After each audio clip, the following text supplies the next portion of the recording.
جهاز الأمن المركزي تعتذر للشعب المصري عن ماذا؟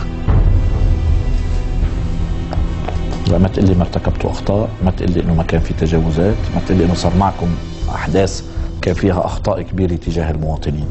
ما هو الحدث أو الخطأ الكبير الذي وقع وتعتذر عنه للشعب المصري باسم قوات الأمن المركزي؟ يعني أنا مش عارف، أنت بتتهمنا اتهام كبير جدا، يعني إيه اللي حصل؟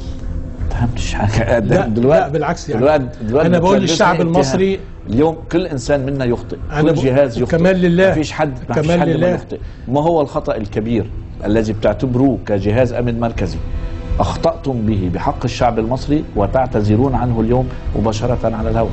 إنه نحن نعتذر عن هذا الخطأ الذي حصل، لم يكن بإرادتنا أو حصل أمور معينة أجبرتنا على القيام بما قمنا به. أنا بقول للشعب المصري الأمن المركزي ده طول عمره في خدمتك، دول ولادك وإخواتك، وإذا كان حصل مننا حاجة حقك علينا، إنما أنا ما عنديش خطأ كبير طيب صغير ارتكبته. أنا بقول إذا كان صغير حصل مننا حاجة فإحنا بنعتذر. ما حصلش حاجة والله كل واحد يفتكر اللي هو عايزه.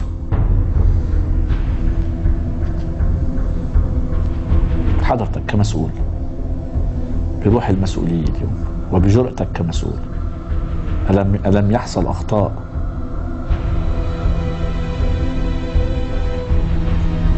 خلاص؟ ربما قد تكون حدثت أخطاء. لا أنا بقول لك إذا كانت حدثت أخطاء، أصل في حاجات يعني أنا الألفاظ ما تتحملش أكتر من معناها، وهذا الكلام مش وقته. بالعكس، النهارده إذا كان أنا بقول للشعب المصري إذا كانت حدثت أخطاء فما تزعلش من ولادك ومن رجالتك. الأمن المركزي قدم ضحايا كتيرة جدا، شهداء ومصابين، عشان يطهر هذا البلد من الإرهاب. إذا كانت حصلت تجاوزات، أنا مش بقول أخطاء، تجاوزات، فأرجو أن الشعب يغفرها لنا.